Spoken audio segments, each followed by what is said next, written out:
Ma'am, una sa lahat, can you give us at least ano po ba yung na-observe natin na figures at bakit po sinasabi natin na nakaka-alarma?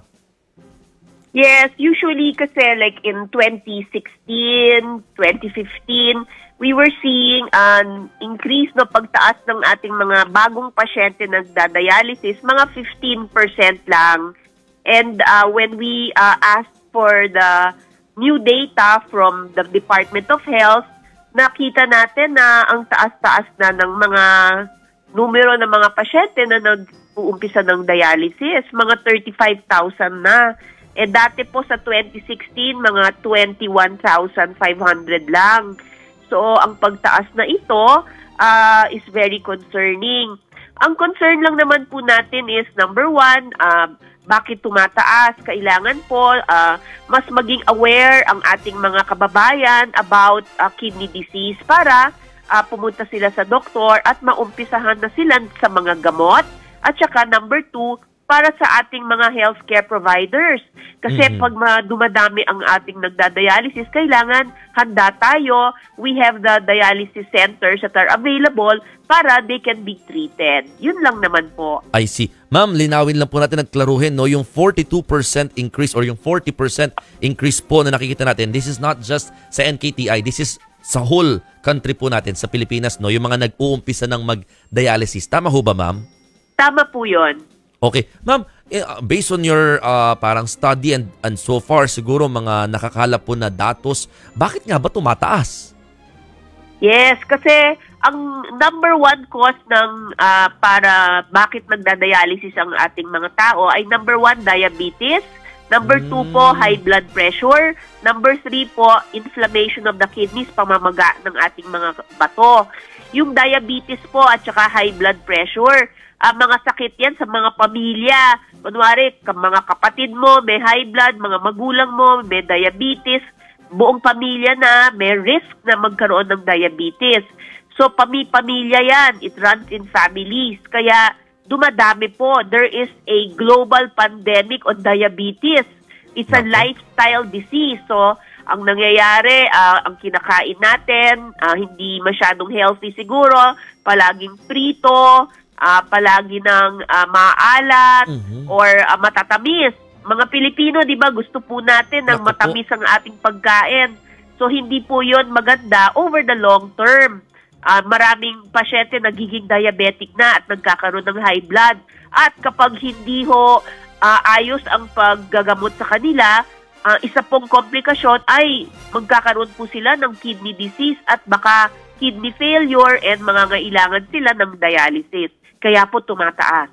Nako, medyo napapalunok po ako sa mga binabanggit ni Doc. Talagang parang guilty po ang lahat dyan sa mga mahilig sa matamis, mahilig sa maalat, no? Doc, pero meron bang certain na dapat gawin? Ano ba, may mga red flags po ba, Doc, na pwede nating sabihing batayan na, oops, teka, baka papunta ka na sa may problema ka sa bato?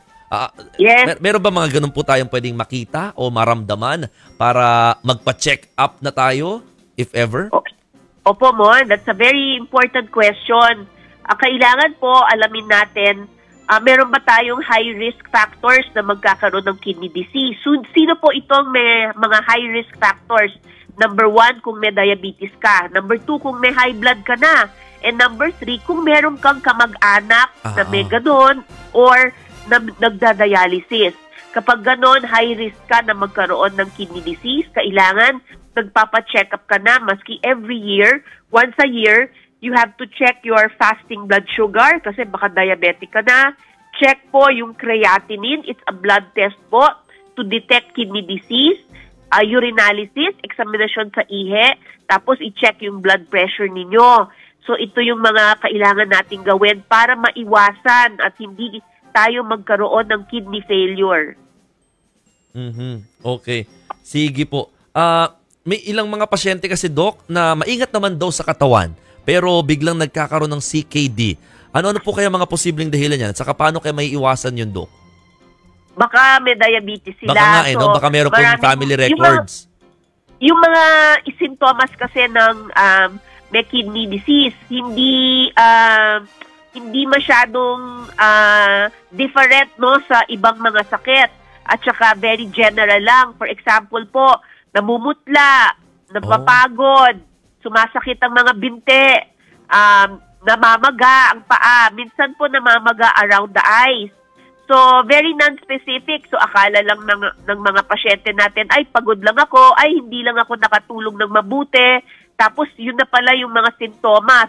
So, hinahayaan nila yung mga sintomas na yun ng taon na hindi nagpapacheck up. So, wag na lang natin isipin na, ay, baka wala lang ito, baka yun pagod lang. Pag meron na tayong nararamdaman, o nagsasabi sa atin na maputla tayo, medyo malala na yun, Mon. Kailangan, mas maaga pag may nararamdaman, magpa-check up na, or kapag yung sinabi natin, may risk factors ka, kailangan magpa-check up ka na.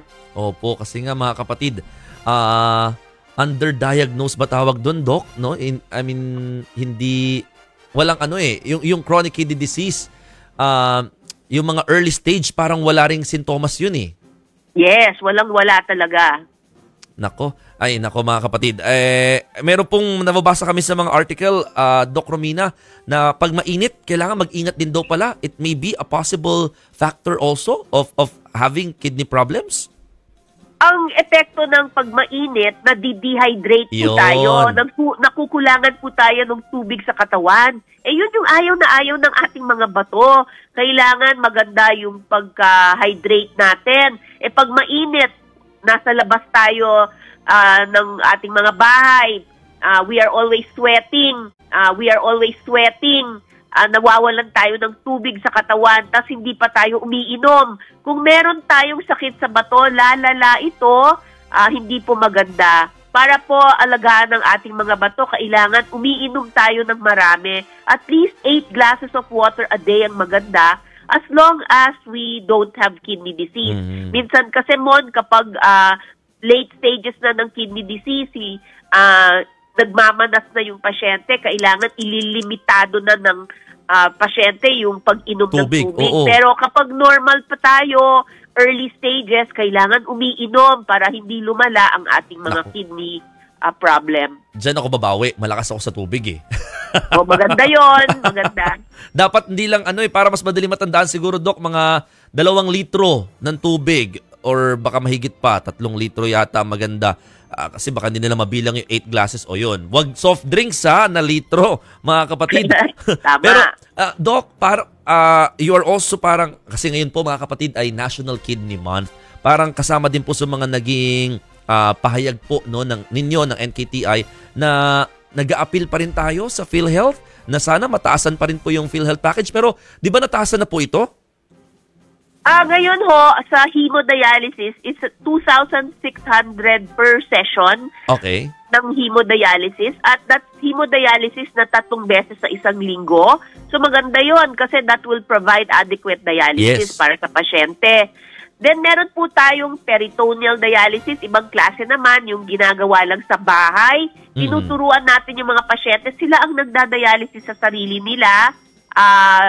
Naglalagay ng special solution dito sa loob ng katawan nila, and they do it at home. So maganda rin po yun. Pero po, ang pinakamagandang treatment para sa kidney failure, yung kidney transplant. So wag natin kalimutan yon. Yes, we are asking PhilHealth kung pwede po, taasan nila yung benepisyo para mas konti ang nilalabas ng pasyente na bayaran para sa kanilang dialysis.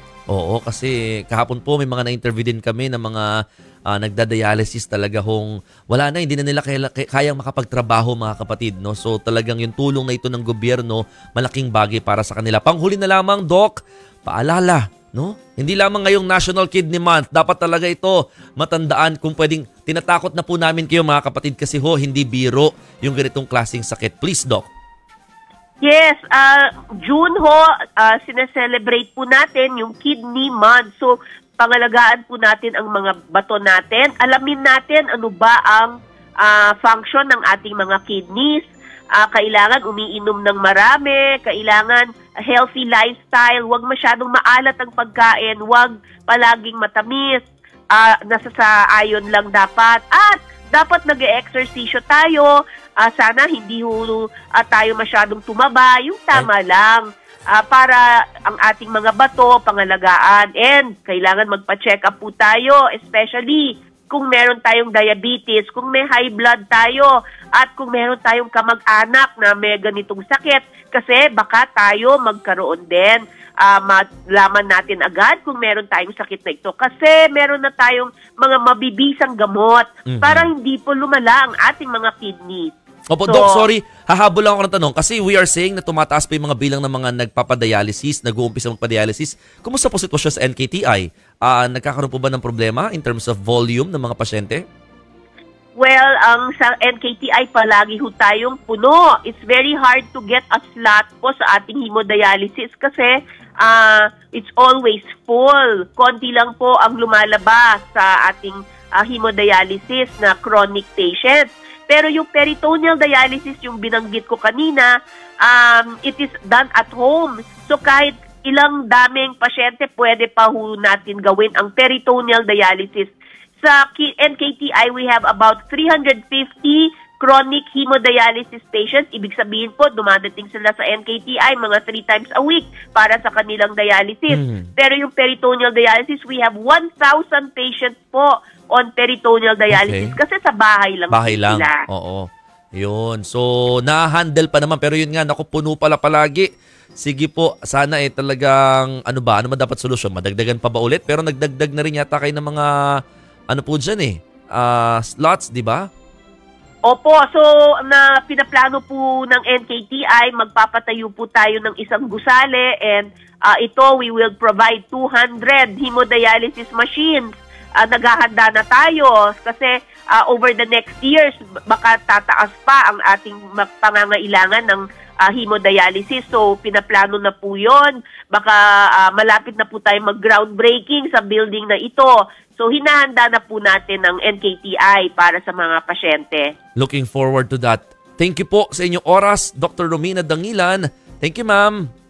Thank you po, Mon.